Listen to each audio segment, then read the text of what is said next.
De nuevo esta noche regresamos al estudio de los orígenes en el libro de Génesis y el capítulo 3. Hemos estudiado en los capítulos 1 y 2 los orígenes físicos, el origen del mundo. En el capítulo 3 hemos estudiado el origen y el impacto del pecado. Y lo que estamos aprendiendo conforme regresamos al texto esta noche en el capítulo 3, versículos 17 al 19, es que, debido al pecado, Dios maldijo al hombre. Permítanme leerles este texto nuevamente, versículos 17 al 19. Y el hombre dijo: por cuanto obedeciste a la voz de tu mujer y comiste del árbol de que te mandé diciendo, no comerás de él, maldita será la tierra por tu causa, con dolor comerás de ella todos los días de tu vida. Espinos y cardos te producirá y comerás plantas del campo. Con el sudor de tu rostro comerás el pan hasta que vuelvas a la tierra, porque de ella fuiste tomado, pues polvo eres y al polvo volverás. La maldición sobre el hombre fue sudor, trabajo, esfuerzo. Y esto para los hombres define la vida. La vida es trabajo. La tierra es una proveedora rica de innumerables cosas, pero no se obtienen fácilmente. Todo lo que el hombre obtiene de la tierra viene por el trabajo duro. Incluso cuando el hombre no trabaja, incluso cuando puede estar jubilado o tener suficiente dinero para mantenerse a sí mismo, aún vive del trabajo que hacen otras personas. Cada comida que usted come, ya sea que haya trabajado para conseguirla o no, es el producto del trabajo de alguien que labró la tierra, plantó el cultivo, protegió su desarrollo o que cuidó de los animales para proveerle su alimento. Vivimos esencialmente por el trabajo. Ahora, en la creación original, el hombre estaba en un paraíso exuberante, recordará, donde todo crecía perfecta y profusamente para su placer y nutrición. Y tenía una responsabilidad, una gozosa de cuidar el jardín, lo que probablemente significaba que recogía todas las cosas buenas que habían allí y no gastaba energía. Pero luego vino el pecado y la alteración dramática del hombre y su entorno. Y como hemos estado aprendiendo en el capítulo 3 de Génesis, cuando vino el pecado, vino la decadencia, vino la enfermedad, vino el desorden y vino la muerte junto con el pecado. El Edén original cayó en el caos y podrá resumir el caos que experimentamos como decadencia, es decir, la tendencia hacia la muerte, enfermedad, es decir, disfunción y lesión, desorden, es decir, el caos general y en última instancia la muerte. El Edén original cayó en esta situación. Esa es la característica general de la vida, que estamos avanzando por un camino de decadencia, enfermedad, desorden hacia la muerte. Eso es generalmente verdad en el mundo, de todo en el mundo, toda la creación física, así como todos nosotros que somos seres humanos y espirituales. Pero además de ese efecto general del pecado, hubieron algunos efectos especiales del pecado y estos se llaman las maldiciones. Las personas involucradas en el pecado original esencialmente fueron tres. Estaba Satanás en forma de serpiente, estaba Eva la mujer, estaba Adán el hombre, y a partir del versículo 13 el Señor pronuncia maldiciones. En primer lugar, sobre Satanás, en el versículo 14 y 15, el Señor Dios habla en el versículo 13, se enfrenta a la mujer por su pecado, ella señala a la serpiente, el Señor entonces maldice a la serpiente en los versículos 14 y 15, en el versículo 16 se dirige a la mujer y la maldice, y luego en los versículos 17 al 19 se pronuncia la maldición que afecta al hombre. Así que no solo el pecado sumergió, como hemos aprendido, toda la raza humana en la decadencia, la enfermedad, el desorden y la muerte, sino que hubieron algunos efectos especiales, maldiciones específicas. Para la mujer hubo un recordatorio especial doloroso de la seriedad y destructividad del pecado, y ese recordatorio llegó en el ámbito donde una mujer vive su vida, que es el hogar. Y la maldición cayó sobre la mujer en relación con sus hijos. Versículo 16, multiplicar en gran manera tu dolor y tu concepción. Para la mujer, habrían concepciones aumentadas. De hecho, habrían muchas más concepciones que una mujer tendría después de la caída que antes. Eso es lo que significa multiplicar tu concepción. Y esas concepciones traerían consigo un dolor tremendo para que una mujer sea golpeada, por así decirlo, en el dominio donde vive su vida. Y eso es como esposa y madre en el hogar. No solo tendría dolor por los hijos, sino que ella también tendrá conflictos con su esposo. Ella deseará dominarlo y él deseará someterla. Así que las mujeres han sido maldecidas en el hogar y hablamos sobre cómo eso se ha manifestado en la historia humana y hablaré más sobre eso en un momento. En cuanto a los hombres, también se les dio un efecto especial de la caída, un recordatorio doloroso, implacable de la seriedad y la atrocidad del pecado en la esfera donde ellos viven su vida, y ese es en el lugar de trabajo. El lugar de la mujer, verdaderamente, bíblicamente, es en el hogar. El lugar del hombre es trabajar y proveer para la familia. Y así la maldición sobre el hombre viene en los versículos 17 al 19, en la esfera donde el hombre vive su vida, y eso es en el lugar de trabajo. Y la batalla por el pan consume su vida. Es difícil para nosotros que vivimos en Estados Unidos en el siglo XXI o a finales del siglo XX entender esto porque estamos tan cómodos. Pero para la mayoría del mundo hoy día y a lo largo de toda la historia humana hasta tiempos modernos, la vida era esencialmente una batalla por el pan. Como dije esta mañana, realmente no existía tal cosa como estilo de vida, a menos de que usted fuera el rey, a menos de que fuera de la realeza o la nobleza. No había tal cosa como dinero adicional. Básicamente tenía la ropa en su espalda, vivía en cualquier lugar que usted pudiera encontrar para vivir, y usted existía cada día para tratar de trabajar y proveer algo para que su familia comiera. Si retrocedemos, por ejemplo, al siglo XIII, al siglo XIV en Europa, asumiríamos que en ese momento hubo cierto avance en la sociedad. Si retrocediera a ese tiempo, encontraría que la tasa de mortalidad estaba tan cerca de la tasa de natalidad que la población crecía aproximadamente un 0.17% al año. La población solo se duplicaría cada 425 años, porque la mayoría de los bebés morían y la esperanza de vida era de alrededor de 30 años. En la década de los 1980, eso reflejaría un gran cambio. En los 1980 la población creció en 42%, un aumento importante, y en la década de los 90 alrededor del 51%. Estamos mucho más cómodos. Si usted retrocediera, por ejemplo, al siglo XVIII y revisara a la reina Ana de Gran Bretaña, que vivió de 1665 a 1714, ella la pasó también como cualquier persona en el mundo podría haberla pasado. Esta era la reina de Inglaterra. Le interesaría saber que estuvo embarazada 18 veces. Ahora recuerde, esto es parte de la maldición y antes de los tiempos modernos prácticamente no habían formas de prevenir el embarazo que no fuera la abstinencia. Y así las mujeres estaban embarazadas de manera prolífica. Y eso era parte de la maldición, parte del sufrimiento. También le interesaría saber que de sus 18 embarazos, en 5 casos, los niños sobrevivieron al nacimiento. Ninguno de ellos sobrevivió en la infancia. Los 18 murieron antes de poder alcanzar la edad adulta. Ahora, ustedes, damas que son madres, entienden la profundidad de ese tipo de dolor. No solo ella, viviendo en ese día, descendió, por así decirlo, al borde de la muerte, incluso al dar a luz a ese niño, pero cuando todo eso terminó, los perdió a todos. Si usted fuera a dirigirse al lado del hombre, en el siglo XVIII, por ejemplo, en Francia, usted se encontraría con la agricultura francesa del siglo XVIII, producía alrededor de 345 libras de trigo por acre. Los agricultores modernos estadounidenses producen aproximadamente 6 veces más, alrededor de 2.150 libras de trigo por acre. Los agricultores franceses de principios del siglo XV producían alrededor de 3.7 libras de trigo por hora de trabajo, y la tasa disminuyó aproximadamente a la mitad en los 2 siglos siguientes.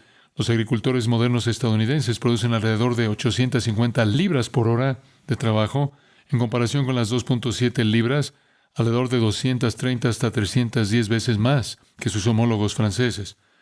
Los agricultores franceses trabajaban muy duro solo para sobrevivir. Como señaló el gran historiador francés Bernard Braudel, se volvió muy difícil sostener la vida cuando la productividad en trigo caía por debajo de las 2.2 libras por hora de trabajo. Pero durante la mayor parte de los 350 años, desde 1540 hasta 1890, la productividad estuvo muy por debajo de ese nivel. Si retrocedemos a la Revolución Francesa, en parte fue por eso que hubo una Revolución Francesa. La gente se estaba muriendo de hambre. Así ha sido para la mayor parte del mundo durante la mayor parte de la historia humana. Y usted puede ver en la televisión de vez en cuando a millones de masas en África que están aún viviendo ese triste escenario, tratando de sobrevivir, y madres teniendo innumerables bebés que perecen antes de llegar a la edad adulta. Esto explica por qué generaciones anteriores pasaban la mayor parte de su tiempo y la mayoría de sus recursos solo en la comida. Compara eso con los Estados Unidos. Menos del 6% del gasto total del consumidor en los Estados Unidos es para alimento. Menos del 6%. Tenemos el 94% de nuestro dinero yendo a otro lugar que no sea para alimentarnos. Ahora, en otras naciones hoy día y en la historia pasada, casi todo se destinaba solo a proporcionar una comida para su familia. Y la vida era muy dura. No sé si he estudiado algo de esa historia, me parece fascinante y siempre que tengo la oportunidad leo tanto como puedo al respecto. Hemos tenido algunos desarrollos asombrosos, como la invención del vidrio, porque el vidrio permite el paso de la luz y el calor, pero excluye el frío y las plagas. Eso hizo una gran diferencia en el mundo. Y luego alguien inventó las pantallas para permitir el paso del aire fresco y excluir los insectos portadores de enfermedades, y alguien más vino y desarrolló formas de purificar el agua potable y procesar aguas residuales. Y luego llegó la refrigeración mecánica para evitar el deterioro de los alimentos y el consiguiente desperdicio de alimentos y también enfermedades. Luego vinieron inventos que hicieron el trabajo más seguro y los viajes más seguros, y prácticas médicas sanitarias, antibióticos y así sucesivamente, técnicas quirúrgicas modernas. Ahora usted podrá pensar que le gustaría ser Luis XIV o Luis XVI, podrá pensar que le gustaría haber sido Enrique VIII y vivir en un palacio, pero si ese fuera el caso para usted, incluso en el mejor de los casos, estará haciendo todo lo posible para asegurarse de que usted y su familia comieran y de que todos sus súbditos tuvieran suficiente comida para no morir de hambre y de que su ejército fuera lo suficientemente fuerte como para al menos luchar si otro ejército lo enfrentara. Usted podría pensar que le gustaría haber sido un rey del siglo XVIII o XIX, pero habría tenido que prescindir de la electricidad y todos sus poderes, luces, teléfonos, radio, televisión, refrigeradores, aires acondicionados, ventiladores, rayos X, resonancias magnéticas, computadoras, internet, prensas de impresión y toda la automatización industrial. No habría tenido motores de combustión interna y todo lo que alimentan, automóviles, camiones, autobuses, aviones, granjas, equipos de construcción, trenes, barcos, etc. Y cualquier otra cosa sintética como plástico, nylon, orlón, rayón, vinilo y miles de otros productos, desde bolsas de supermercado hasta medias y todo lo demás, discos compactos y así sucesivamente. No habrán articulaciones artificiales ni donaciones de órganos, y no podrá disfrutar del aire acondicionado, no podrá disfrutar de una bebida fría porque no había hielo, a menos de que viviera en invierno donde hubiera hielo en el suelo. No podría haber hablado con nadie más que tener una plática con ellos. En aquellos días no tenía mucho sentido escribir una carta a alguien porque tendría que entregarla. Más valía ir allí y hablar, porque la carta no llegaría más rápido que usted, porque la única forma en que la carta llegaba era si alguien la llevaba ahí. No había forma hasta la telegrafía de enviar un mensaje, el advenimiento del telégrafo en el segundo cuarto del siglo XIX. Antes de eso, no podía comunicarse a distancia por escrito más rápido de lo que usted podría si simplemente iba ahí y dijera lo que tenía en mente. No podía escuchar música grabada, no podía ver fotografías o televisión, como sabe, o películas en movimiento o lo que sea. Y cuando piensa en lo que soportaron en términos de tratar de sobrevivir con la medicina tal como era, estaba leyendo algo que realmente no sabía. En el siglo XVIII había un proceso, no habían antisépticos hasta medio siglo después de eso. El médico tenía más probabilidades de matarlo usted que curarlo, porque típicamente tenía dos técnicas que usaba, al menos en Europa. Una de ellas era sangrarlo usted. Cuando iba y tenía algún tipo de problema, simplemente comenzaban a sacarle la sangre. Lo contrario de lo que haría cualquiera hoy en día. La otra cosa se llamaba pus loable. Tenían la idea de que el pus era curativo y así tomaban pus de un paciente y lo esparcían entre los demás. Y usted se pregunta por qué habían epidemias y plagas y todo eso. Difícil para nosotros identificarnos con algo de eso, ¿verdad? Ahora, es solo un pequeño fragmento de tiempo en el que hemos vivido en los últimos 150 años, cuando hemos ido desarrollando lentamente el tipo de cosas que hemos tenido. Y como dije esta mañana, gran parte de esto es el resultado de la influencia cristiana, de trabajar arduamente para mejorar la vida y mitigar parte de la tensión y el estrés de la maldición. En su mayor parte, la calidad de vida comenzó a aumentar en esa parte del mundo que fue afectada por el cristianismo. Pero el hombre ha vivido una vida dura y la mujer ha vivido una vida dura. Y no siempre vemos eso en los refinamientos de nuestro día moderno. Bueno, regresemos al texto por un minuto.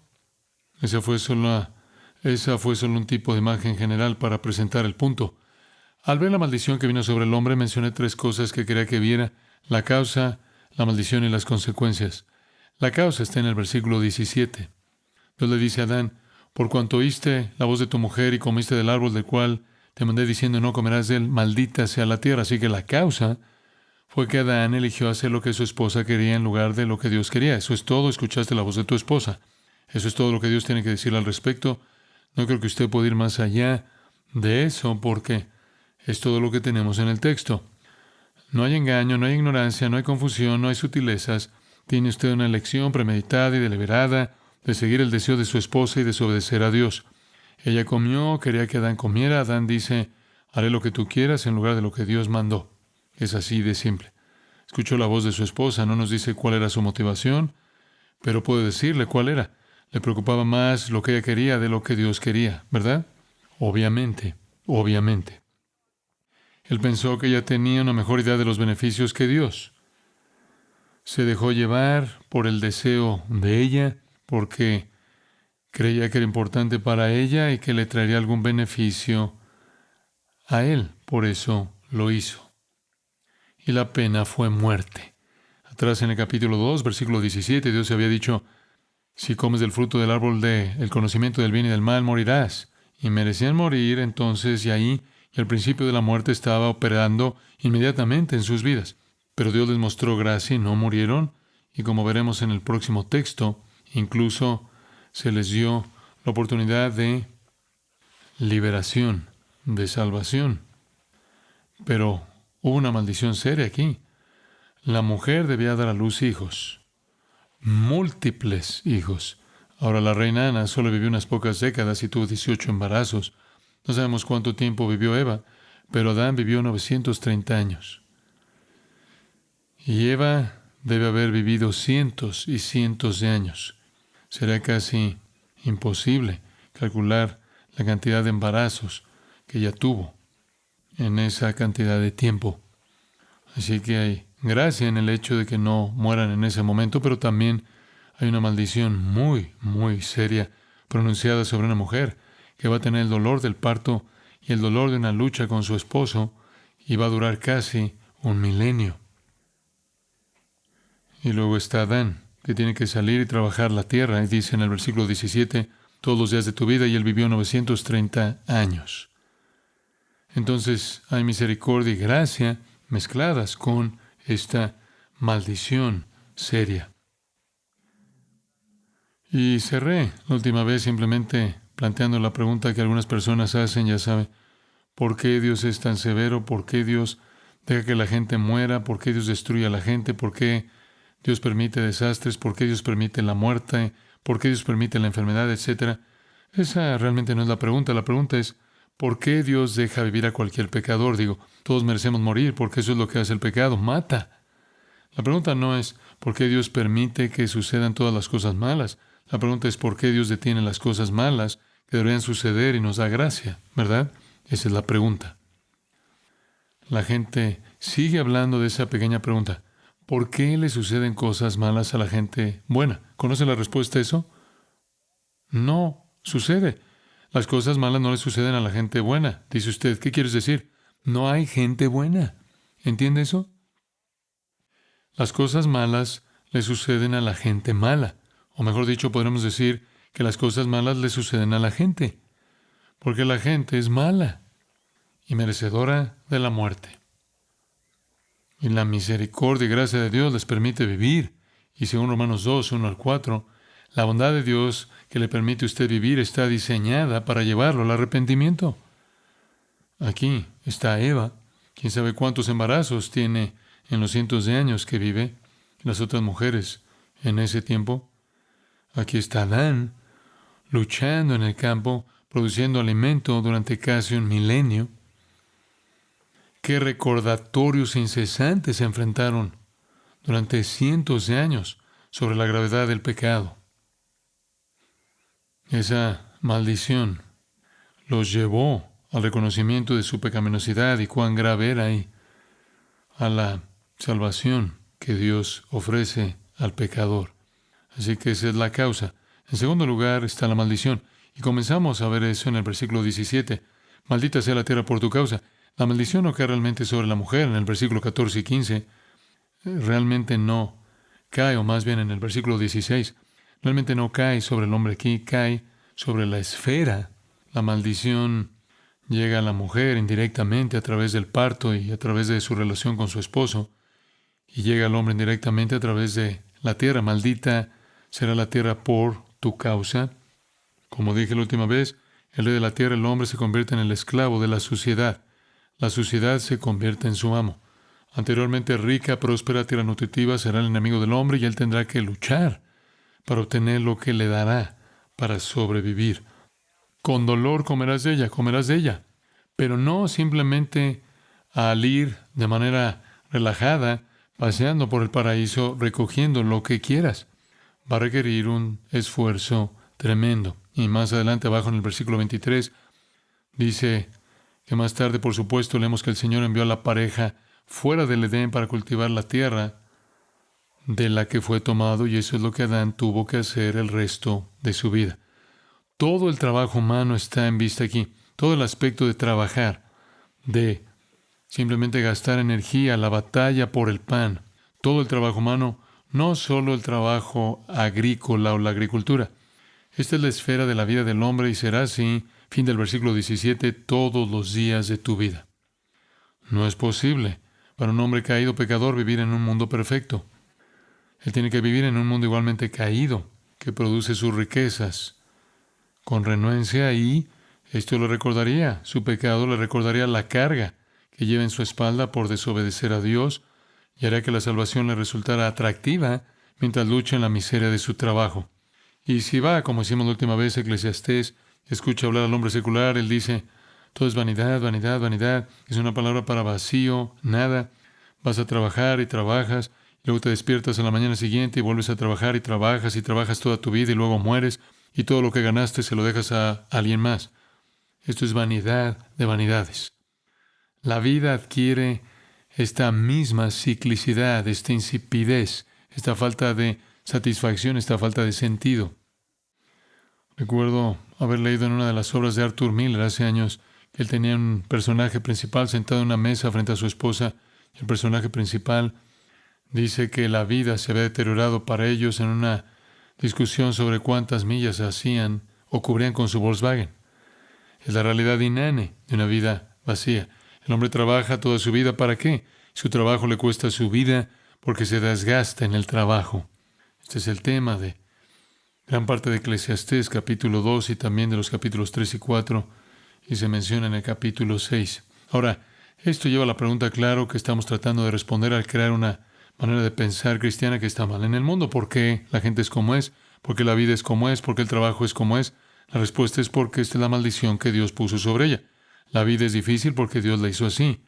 Hay maravilla, y hay belleza, y hay riqueza, y hay gozo, y hay amor, y hay felicidad, pero no es fácil aferrarse a ellas. Hay cosas maravillosas para disfrutar de la tierra, cosas maravillosas para disfrutar de comer del mundo animal que han sido creadas para nuestro disfrute.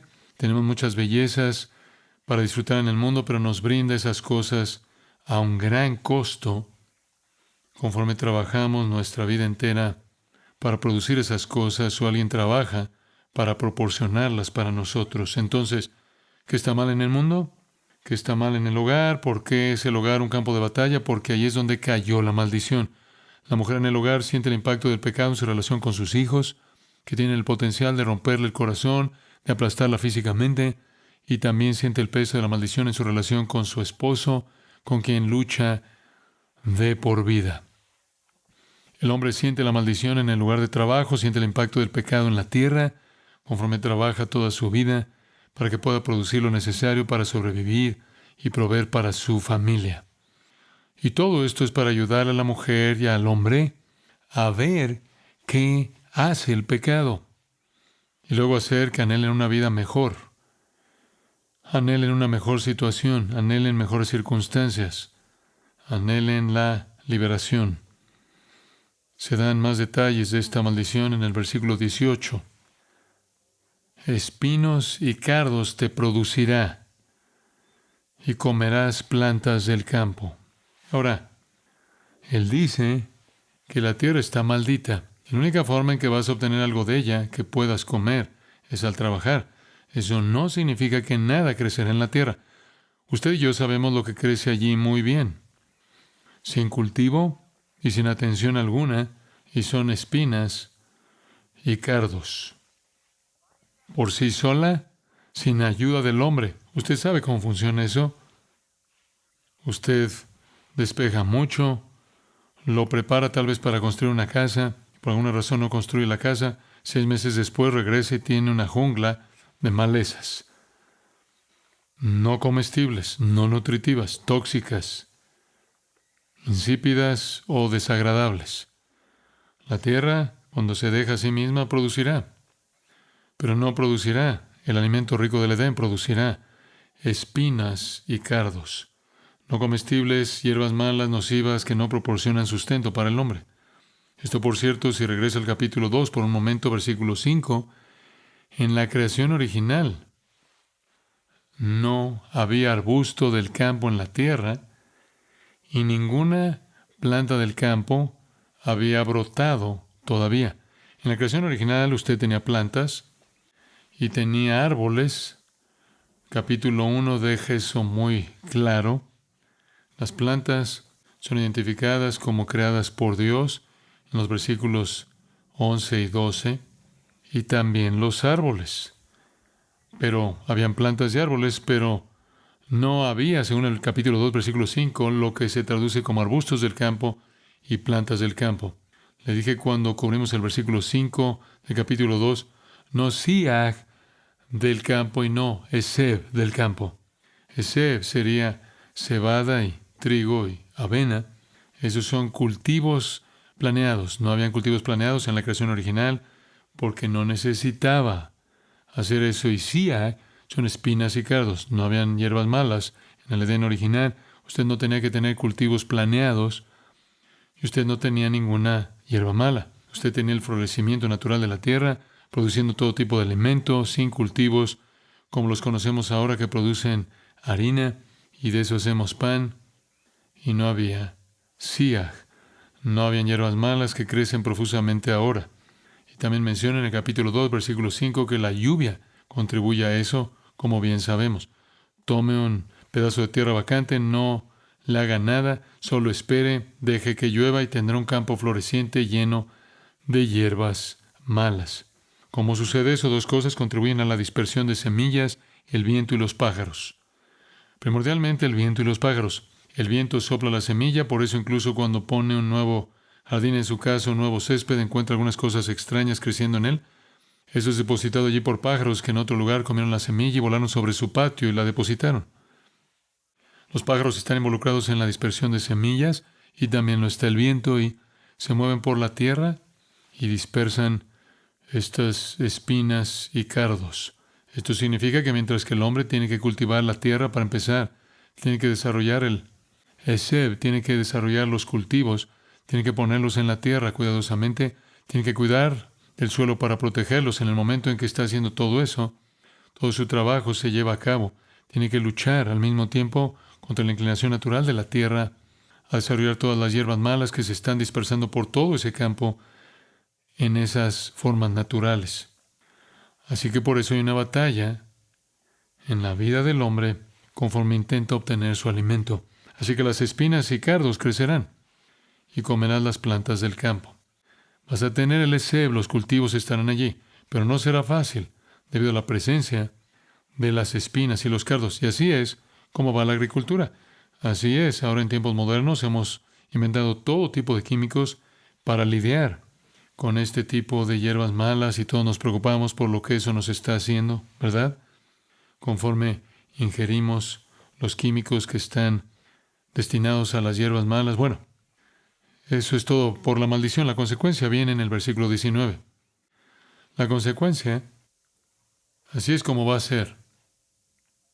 Con el sudor de tu rostro comerás pan. En otras palabras, vas a comer, pero te vas a sentar a comer sudando. Y vas a hacer eso hasta que vuelvas a la tierra de la que fuiste tomado, porque polvo eres y al polvo volverás. Hombres, es un enfoque sombrío de la vida, ¿verdad? Eres tierra para empezar, vas a volver a la tierra y mientras tanto solo estarás cavando en la tierra. Vas a pasar tu vida entera tratando de tener las hierbas malas y hacer crecer el cultivo para poder sobrevivir otro día, comer y alimentar a tu familia. Y como dije en el caso de Adán, vas a estar haciéndolo por más de 900 años.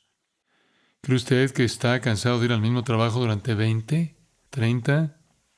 Con el sudor de tu rostro. ¿Sabe por qué suda usted, verdad? Ese es un mecanismo que tiene su cuerpo para enfriarlo usted, porque está gastando usted tanto calor y energía en su esfuerzo.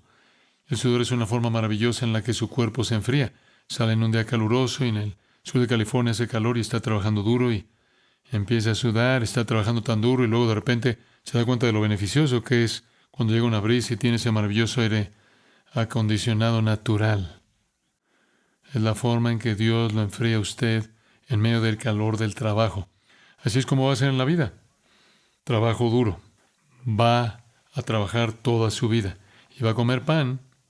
Y algunos comentaristas dicen, bueno, ¿realmente crees que él quiso decir pan? ¿Sabe? Cuando la gente me hace esa pregunta, mi primera reacción es, si eso es lo que dice, podría ser lo que quiso decir.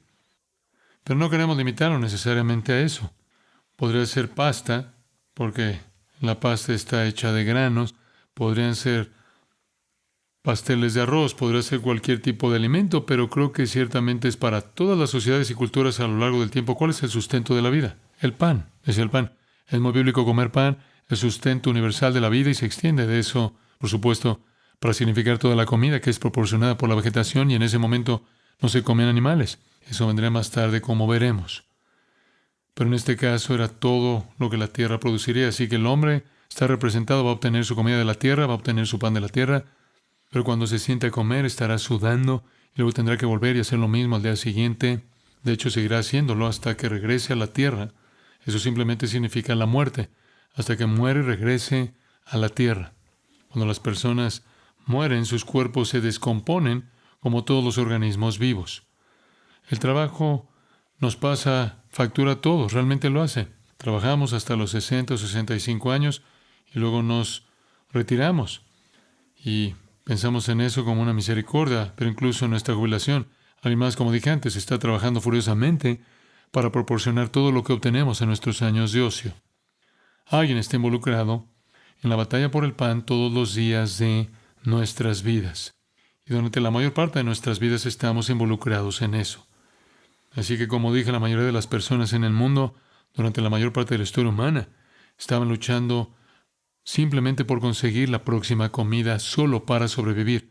Mis viajes en el tercer mundo, mis viajes en particular, pienso en India y algunos lugares muy desesperados, incluso detrás de la antigua cortina de hierro en Rusia y Ucrania, lugares así. Recuerdo haberme quedado con una viuda en Kazajstán, Almaty, una señora viuda muy querida viviendo en un lugar muy humilde. Un par de nosotros estábamos ministrando allí y ella nos invitó a quedarnos porque tenía una cama extra, porque su esposo había fallecido unas semanas antes y ella era viuda. Y la lucha por la que pasaba esa querida señora todos los días que estuvimos allí para proporcionarnos una comida escasa por la mañana y otra comida escasa por la noche. Más tarde nos dijeron que ella esperaba en fila durante 3, 4 horas durante el día para tratar de encontrar un huevo que pudiera darnos por la mañana. Y así es. No hay un estilo de vida para muchos en el mundo hoy en día porque viven simplemente para sobrevivir. Así que trabajar hasta morir es la maldición para el hombre hasta que regrese al deterioro y al polvo. Y luego él dice, porque de él fuiste tomado, pues polvo eres y al polvo volverás. No quiero ponerme científico, pero Dios hizo al hombre con los mismos componentes básicos con los que hizo el universo, ¿verdad? Todos estamos construidos por átomos, protones, neutrones, etc. Todos estamos formados por las partículas más pequeñas de las que está compuesta la Tierra. Y en términos básicos, los elementos químicos básicos de nitrógeno, oxígeno, calcio, etc., se convirtieron en los elementos físicos básicos de todo el universo. Es por eso que 1 Corintios 15:47 dice: el primer hombre, Adán, es terrenal. La ciencia moderna ha verificado que estamos hechos de la misma materia de la que están hechas las rocas. De hecho, siempre me sorprende un poco cuando escucho a alguien decir: ¿sabes? Somos como un 85% de agua. ¿Ha escuchado eso? Así que la muerte no es realmente el fin original para el hombre, sino un castigo trágico por su desobediencia. Aprendimos entonces que la maldición llega a la mujer en el lugar de su dominio, y la maldición llega al hombre en el lugar de su dominio, y una miseria de por vida para la mujer, una miseria de por vida para el hombre. ¿Es eso? ¿Es todo? Digo, ¿es así como va a ser? ¿Alguna forma de remediar eso? ¿Vamos a vivir en esta miseria? Esas pobres personas antes del diluvio que vivieron, ya sabe, por un milenio. Es inimaginable que tuvieran que hacer eso. Digo, puedo imaginar a Adán diciendo: bueno, cariño, tengo 64 años, solo me quedan 840 años y puedo jubilarme. Digo, ¿dónde estaba la esperanza en ese tipo de enfoque de la vida? ¿Es así para todos? ¿Estamos todos atrapados en Eclesiastés? Vanidad de vanidades, todo es vanidad. ¿Hay alguna solución para esto? ¿Hay algún tipo de condición que pueda surgir para liberarnos de esto? De la rutina mundana, del trabajo trivial, solo para sobrevivir y lograr otro día, para poder trabajar, para lograr otro día, para poder trabajar, para lograr otro día y sobrevivir otro día. Y finalmente, cuando hemos agotado nuestro cuerpo con todo nuestro esfuerzo y hemos disipado nuestra energía y nos hemos desgastado, volvemos al polvo del que venimos. Ese es un enfoque muy fatalista de la vida. ¿Hay alguna esperanza de ser librado de eso? Bueno, la hay. Sí la hay. Finalmente quiero mencionarles esto. Podré pasar mucho tiempo en esto, pero no lo haré porque nuestro tiempo se está acabando rápidamente. Pero permítanme tan solo presentarles una imagen diferente aquí. ¿Recuerdan lo que dije sobre la mujer? Que ella fue salvada en tener hijos. 1 Timoteo 2, de repente el dominio de una mujer, el hogar, puede ser transformado por Cristo. ¿Recuerdan? Ahora ella tiene un enfoque completamente nuevo para crear a sus hijos. Está creando una generación piadosa. Tiene una relación completamente nueva con su esposo, a quien ve como si fuera Cristo. Y él tiene una nueva manera de verla a ella, ama a su esposa y da su vida por ella. Efesios 5. Así que en Cristo, esta cinta de correr implacable y mundana de vacío cambia drásticamente. La maldición sobre la mujer cambia drásticamente cuando en Cristo el matrimonio adquiere las maravillas y las glorias de principios cristianos, y la relación de ella con sus hijos también se ve afectada de la misma manera. Y lo mismo es verdad con el trabajo. Vaya a Tito capítulo 2. Algunos de ustedes han estado sentados allí escuchándome decir esto y diciendo: realmente no me siento tan mal por mi trabajo. De hecho, no siento que esté atrapado en algún ciclo inexorable que va hacia abajo, en la falta de sentido. Y si usted es cristiano, entiendo eso. Entiendo que usted no se siente así. Tito capítulo 2, versículo 9. Ahora, usted va a ver los términos esclavos, siervos, esclavos. No quiero entrar en todo un tema sobre la esclavitud y todas las formas de esclavitud, pero realmente es un término que describe a cualquier persona que trabaja para alguien más. No significa que estaban secuestrando a personas y las metían en barcos y las llevaban cruzando océanos, otros continentes, y las azotaban y las golpeaban como animales. No necesariamente, en absoluto. El Imperio Romano básicamente operaba con esclavos, y todo lo que eso significaba era que las personas eran empleadas por otras personas. Habían personas que abusaban de sus empleados, como hoy un día sucede. Habían personas que los trataban bien. En el Antiguo Testamento en Israel habían siervos en la casa y habían leyes muy claras sobre cómo debían ser tratados esos siervos. De hecho, en el año del jubileo todos los siervos eran liberados para regresar a sus hogares originales. Si alguien maltrataba a un siervo, se prescribía castigo para esa persona. Había un tiempo para liberar a los siervos y darles un cierto grado de libertad cada séptimo año, el año del Shabbat. Por lo tanto, el trato a los empleados es una preocupación muy, muy importante en el Antiguo Testamento. Si un hombre era tu siervo y trabajaba un día para ti, tenías que pagarle al final del día, porque si no le pagabas al final del día, él trabajaba para alimentar a su familia, y si no le pagabas al final del día, entonces no podía alimentar a su familia. Así que el Antiguo Testamento en 2 lugares dice que si un hombre es un trabajador por día y viene a trabajar para ti en un día, tienes que darle su salario al final del día. De lo contrario, no tiene la capacidad de comer y alimentar a su familia. Así que había mucho en el Antiguo Testamento sobre el servicio. En el Nuevo Testamento el servicio se eleva porque Jesús dice: no he venido para ser servido, sino para servir. Y a nosotros como cristianos somos llamados esclavos y siervos, así que tiene dignidad porque nosotros servimos a nuestro Maestro, que es el Señor mismo. Así que cuando ve usted el término aquí esclavo o siervo, es en el contexto de ver eso como un término económico general que se refiere a personas que son empleadas por otras personas. Y en Tito 2:9, los siervos o esclavos deben estar sujetos a sus propios amos en todo, ser agradables, no contenciosos, no robar, mostrando toda fidelidad, lealtad, para que adornen la doctrina de Dios nuestro Salvador en todo. Ahora, aquí hay una nueva perspectiva sobre el trabajo. De repente, el trabajo se convierte en un ambiente en el cual puedo demostrar mi salvación. Muy bien. El trabajo se convierte en el ambiente del testimonio. Puedo adornar la doctrina de Dios, no Dios el Creador, no Dios el juez, no Dios el sustentador, sino Dios nuestro Salvador. Puedo trabajar de tal manera que las personas a mi alrededor van a ver que Dios me ha salvado, me ha liberado del pecado. El trabajo entonces se convierte en el punto de partida del testimonio. Mantenga eso en cuenta. La palabra siervo es doulos, simplemente significa alguien que esté en sumisión. El lugar de trabajo, aunque es parte de la maldición, y aunque pasamos nuestra vida entera teniendo que trabajar, el trabajo se convierte en la esfera de testimonio. El Nuevo Testamento no ataca este tipo de servicio, incluso la esclavitud. Establece el estándar de tratar a la gente como debería ser tratada, claro. Pero Dios sabe que siempre van a haber empleadores y empleados. Digo, así es con las cosas. Debes tener autoridad y sumisión para tener cualquier cosa. Es cierto en la iglesia, es cierto en el hogar, es cierto en el lugar de trabajo. Entonces no hay ningún intento aquí de denigrar esa verdad económica de que algunos liderarán y otros seguirán. Algunos planearán y otros llevarán a cabo los planes. Así es. Y lo que dice la Escritura es que si eres un empleado, la mayoría de nosotros lo somos, necesitas darte cuenta de que este es el lugar donde puedes adornar la doctrina de Dios nuestro Salvador, donde puedes mostrar el hecho de que eres un cristiano. Esta es una situación económica muy beneficiosa y muy razonable. Tienes algunas personas que contratan y algunas personas que son contratadas.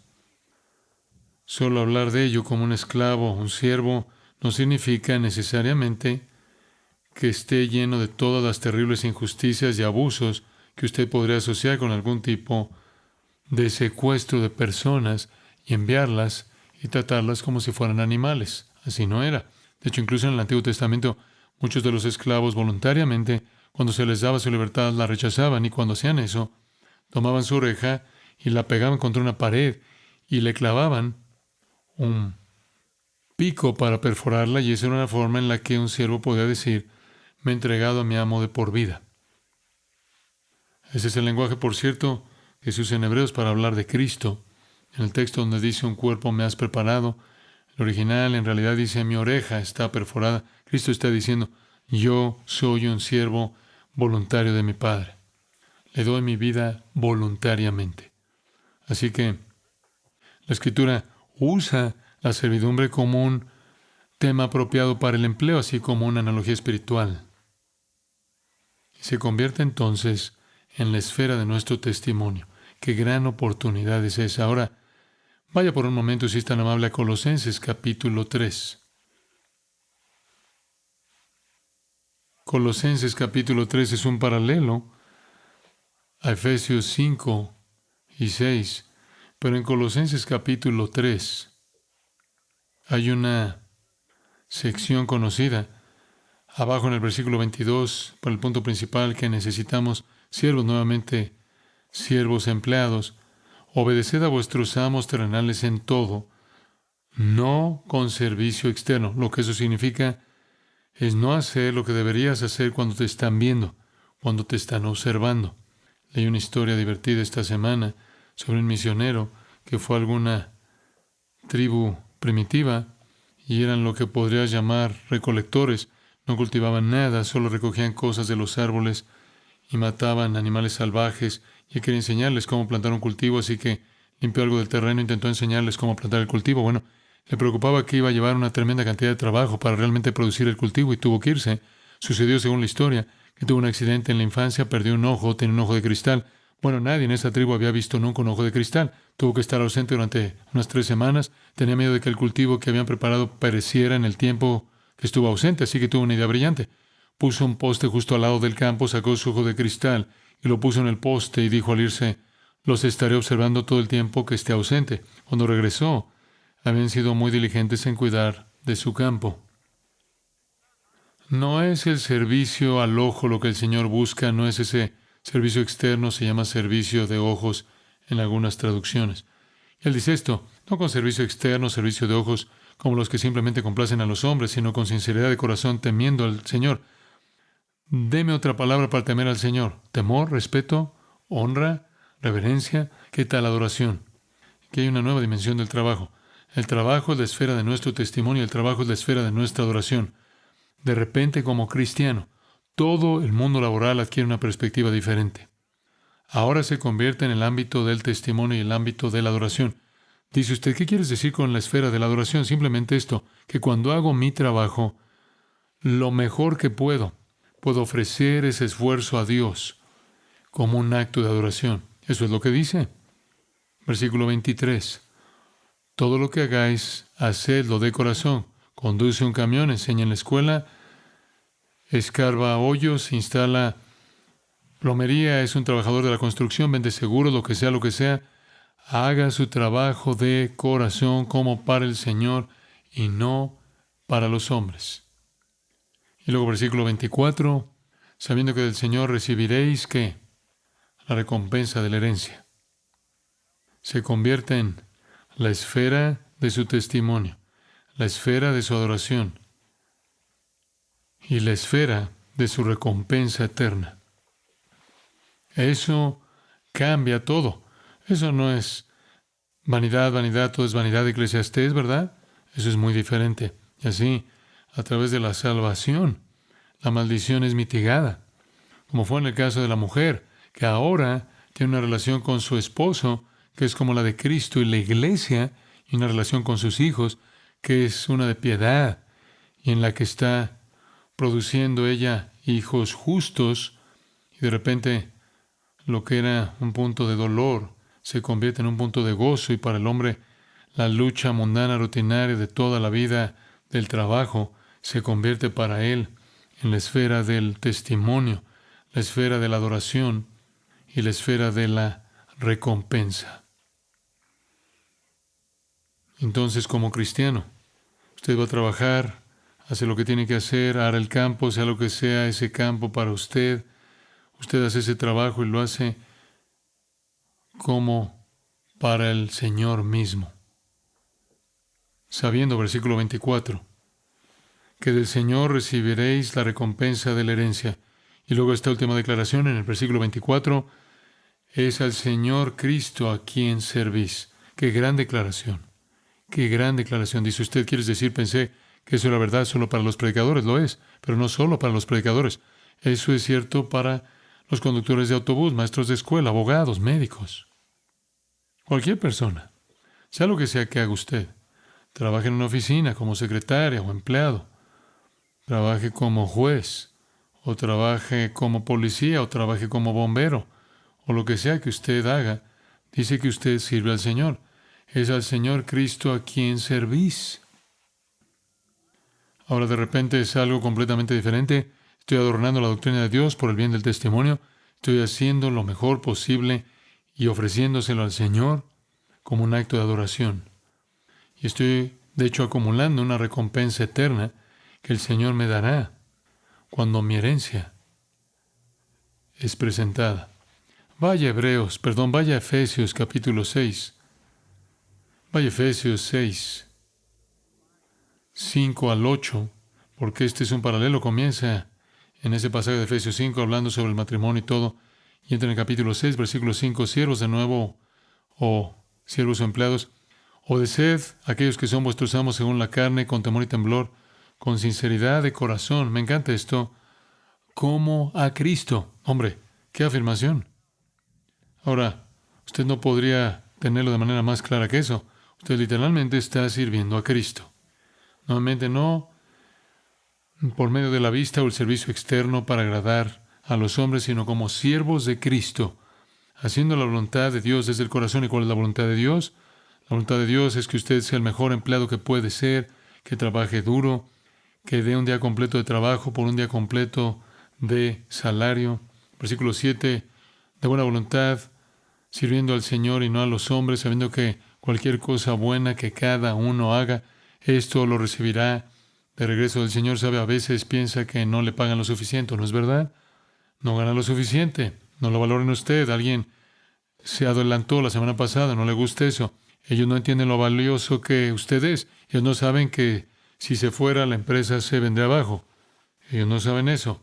Usted no está siendo compensado como debería hacerlo. Solo recuerde esto. Usted no está sirviendo a los hombres, está sirviendo al Señor. El Señor sabe, versículo 8, cualquier cosa buena que cada uno haga, y recibirá de regreso del Señor. Puede tenerlo ahora o puede tenerlo después. Y después dura mucho más que ahora. Esa es la recompensa eterna. Si usted ha perdido el gozo de su trabajo porque se está quejando por su compensación, en el proceso usted puede perder su recompensa eterna. Y así el trabajo adquiere una perspectiva totalmente transformada. 1 Timoteo 6, 1 y 2. Necesita ser añadido a esto solo para completarlo. 1 Timoteo 6, 1 y 2. Todos los que están bajo el yugo de esclavitud como siervos, todos los que son empleados, tengan a sus amos por dignos de todo honor, para que el nombre de Dios y nuestra enseñanza o doctrina no sea blasfemada. Nuevamente, la idea principal aquí es trabajar de tal manera que traiga honor a Dios, que muestre que Dios es un Salvador. Y es obvio que Él lo salvó a usted porque está lleno de paz, y está lleno de gozo, y está lleno de esperanza, y está lleno de fe, y tiene lealtad, y usted es sumiso. Todo eso, el fruto del Espíritu, amor, gozo, paz, paciencia, benignidad, bondad, fe, mansedumbre, templanza. Cuando usted vive eso en el lugar de trabajo, usted demuestra a Dios como un Salvador que lo ha salvado a usted. Versículo 2. Los que tienen amos creyentes, no los tengan en menos porque son hermanos. Piensa usted, bueno, mi jefe es cristiano, así que no es mejor que yo, somos iguales en Cristo. No. En la estructura social, Él es su superior. Usted debería servirlo aún más, dice el versículo 2, porque los que participan del beneficio son creyentes y amados. Si usted tiene un jefe no cristiano, la implicación es servirlo por el bien del testimonio. Si usted tiene un jefe cristiano, sírvalo porque es lo correcto y porque usted quiere beneficiarlo.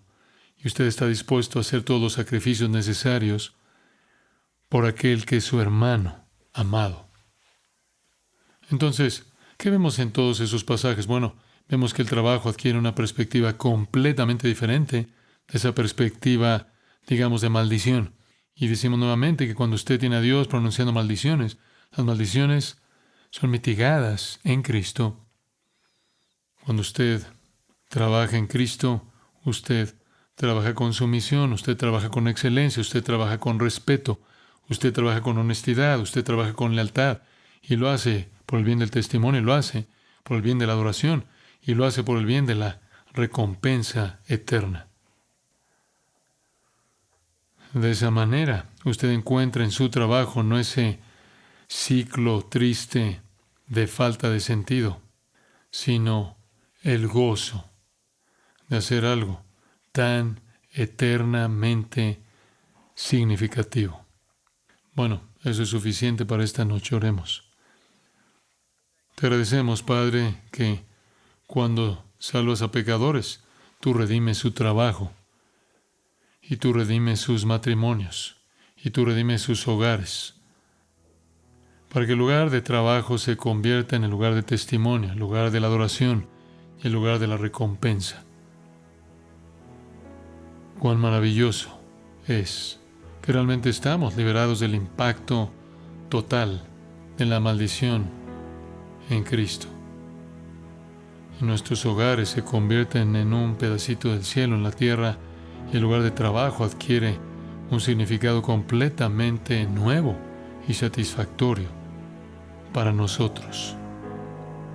Te agradecemos por todas las formas dramáticas en las que el Salvador nos cambia.